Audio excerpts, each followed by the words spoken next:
Hello students, welcome to psycho Gyan YouTube channel. इस video में हम लर्निंग के एक और सिद्धांत की बात करेंगे जिसका नाम है स्किनर का क्रिया प्रसूत सिद्धांत या ऑपरेंट कंडीशनिंग थ्योरी भी इसे कहा जाता है। इस सिद्धांत को कुछ अन्य नामों से भी जाना जाता है जैसे कि क्रिया प्रसूत अनुबंधन, क्रियात्मक अनुबंधन, नौमैत्तिक अनुबंधन और सक्रिय अनुकूलन अनुक्रिया सिद्धांत। इस सिद्धांत का प्रतिपादन अमेरिकी मनोवैज्ञानिक वीएफ स्किनर ने 1938 में किया था। स्किनर ने अपने सिद्धांत में दो प्रकार के व्यवहारों की व्याख्या की है। पहले को इन्होंने बताया है प्रसूत व्यवहार।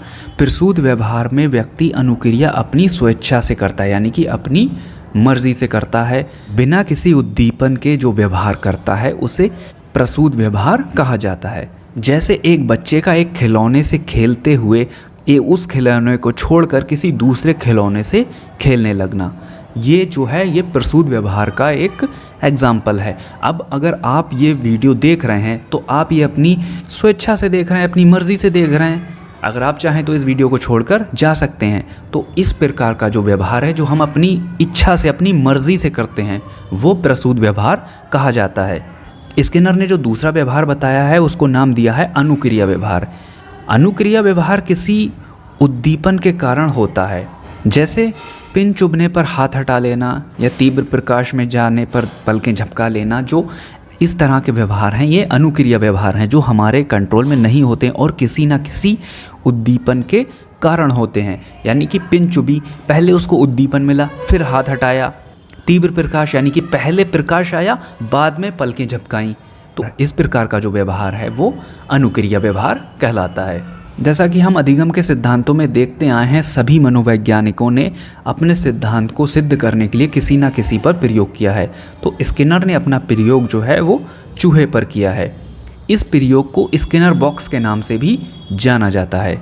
इन्होंने इस प्रकार का एक बॉक्स बनाया जिसमें एक लीवर लगाया और लाइट लगाई और साथ में आवाज़ आए ऐसी व्यवस्था के लिए उन्होंने स्पीकर भी लगाया। और इस लीवर को दबाने पर बॉक्स के अंदर भोजन गिरता था और इस बॉक्स के अंदर बिल्कुल ही अंधेरा रहता था। स्किनर ने भूखे चूहे को इस बॉक्स में डाला और फिर भूखा चूहा भोजन पाने के लिए उल्टी सीधी अनुक्रियाएं करता रहा। जैसा कि हम थॉर्नडाइक के प्रयोग में देख चुके हैं, भूखी बिल्ली को जब पिंजरे में डाला गया तो उसने भी उल्टी सीधी अनुक्रियाएं की। लेकिन यहाँ चूहे की अनुक्रिया और उस बिल्ली की अनुक्रिया में अंतर इतना है, बिल्ली को भोजन दिखने के बाद उसने झटपटाना शुरू किया, लेकिन यहाँ चूहे को कोई भोजन नहीं दिख रहा और उस बॉक्स के अंदर भोजन है भी नहीं, लेकिन चूहा फिर भी इस तरह की अनुक्रिया कर रहा है। और जब चूहे ने अचानक से लीवर को दबाया तो एक खटकी आवाज़ के साथ लाइट जली और लाइट और आवाज़ के साथ ही भोजन पिंजरे में आकर गिर गया। लेकिन उस समय चूहे को भोजन दिखाई नहीं दिया। कुछ समय बाद जब चूहे को भोजन दिखाई दिया तो उसने उस भोजन को खा लिया और इसके बाद फिर उसने काफ़ी सारे ऐसे प्रयास किए जिसमें उसने लिवर दबाया और भोजन को प्राप्त कर लिया। इसमें कोई लिमिट नहीं थी कि वो कितनी भी बार चूहा लिवर को दबा सकता था, उतनी बार उसको भोजन प्राप्त हो जाता। तो काफ़ी प्रयासों के बाद देखा गया कि चूहे ने जो लिवर दबाने की फ्रीक्वेंसी थी, यानी कि आवृत्ति जो थी, वो बढ़ा दी, यानी कि चूहा ज़्यादा बार लिवर दबाने लगा और इस प्रकार चूहा जो है लिवर दबाकर भोजन प्राप्त करना सीख गया। लेकिन इस प्रयोग में और थॉर्नडाइक के प्रयोग में अंतर इतना था कि यहाँ पर भोजन जो है वो बाद में मिलता था। चूहे को नहीं पता था कि इस अनुक्रिया को करने से भोजन मिलेगा या नहीं मिलेगा।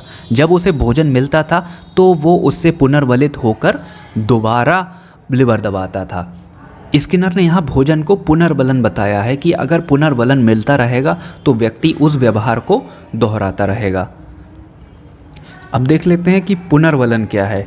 पुनर्वलन का तात्पर्य है किसी अनुक्रिया के बार बार दोहराए जाने की संभावना बढ़ाना या कम करना। यानी कि कोई ऐसी चीज़, कोई ऐसा उद्दीपक व्यक्ति को जब हम देते हैं जिससे उसकी अनुक्रिया करने की संभावना या तो बढ़ जाती है या कम हो जाती है।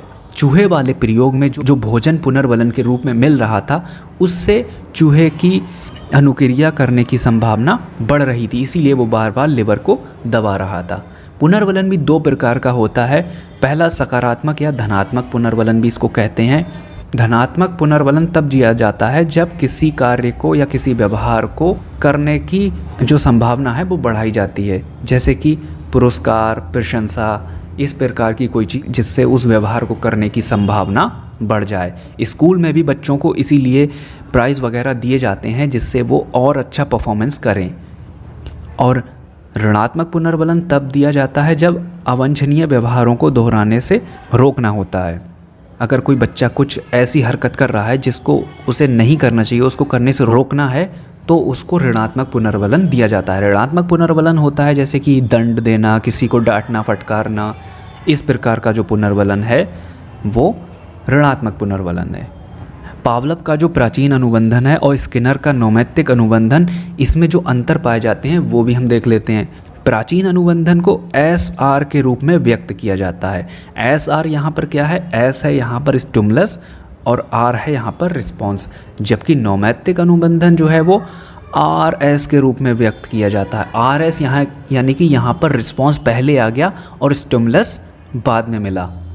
जैसे कि पावलव के प्रयोग में हमने देखा, कुत्ते के सामने पहले भोजन रखा, फिर उसने लार निकाली, लेकिन यहाँ पहले चूहे ने लीवर दबाया, फिर उसको भोजन प्राप्त हुआ। अगला अंतर है अनुक्रिया करने से पहले ही पुनर्बलन दिया जाता है और स्किनर वाले में जो है वो अनुक्रिया करने के पश्चात पुनर्बलन दिया जाता है। जैसे कि पावलव ने जो भोजन दिया वो वहाँ पर पुनर्बलन का कार्य करता था, जिसके प्रति कुत्ता लार निकालता था, लेकिन यहाँ पर जो है पहले चूहे ने लीवर दबाया, उसके बाद उसे भोजन पुनर्बलन के रूप में प्राप्त हुआ। अगला अंतर है प्रयोज्य से अनुक्रिया इसमें करवाई जाती है, जबकि नैमित्तिक अनुबंधन में प्रयोज्य अनुक्रिया खुद करता है। अगला अंतर है प्राचीन अनुबंधन में अनुक्रिया स्वाभाविक होती है और नैमित्तिक अनुबंधन में अनुक्रिया ऐच्छिक होती है। जैसे कि पावलव के प्रयोग में हमने देखा कि कुत्ते ने जो है वो लार निकालना, जो एक स्वाभाविक अनुक्रिया है जो कुत्ते के कंट्रोल में नहीं है। भोजन को भूखा कुत्ता जब भोजन को देखेगा तो लार आएगी ही, लेकिन यहाँ जो है इसमें चूहे से ऐच्छिक अनुक्रिया करवाई गई, यानी कि चूहे की इच्छा थी वो लीवर दबाए या ना दबाए। अगला अंतर है प्राचीन अनुबंधन में नियंत्रित स्थिति में प्रयोज को रखा जाता है, जबकि नैमित्तिक अनुबंधन में प्रयोज जो है वो गतिविधि करने के लिए स्वतंत्र होता है। उसमें कुत्ते को बांध कर रखा गया था जो वो ना हिल सकता था ना डुल सकता था, और इसमें चूहा स्वतंत्र है, वो किसी भी प्रकार की गतिविधियाँ कर सकता है। तो ये रहा आपका स्किनर का नैमित्तिक अनुबंधन सिद्धांत के ऊपर एक शॉर्ट लेक्चर। इस वीडियो के डिस्क्रिप्शन में आपको इसके नोट्स भी मिल जाएंगे। अगर आपको हमारी वीडियोस पसंद आती हैं तो इनको लाइक कीजिए, अपने दोस्तों के साथ शेयर कीजिए ताकि आप अपने दोस्तों की भी मदद कर सकें, और हमारे चैनल को सब्सक्राइब कीजिए ताकि आप इसी प्रकार की और वीडियोस पाते रहें। And thanks for watching.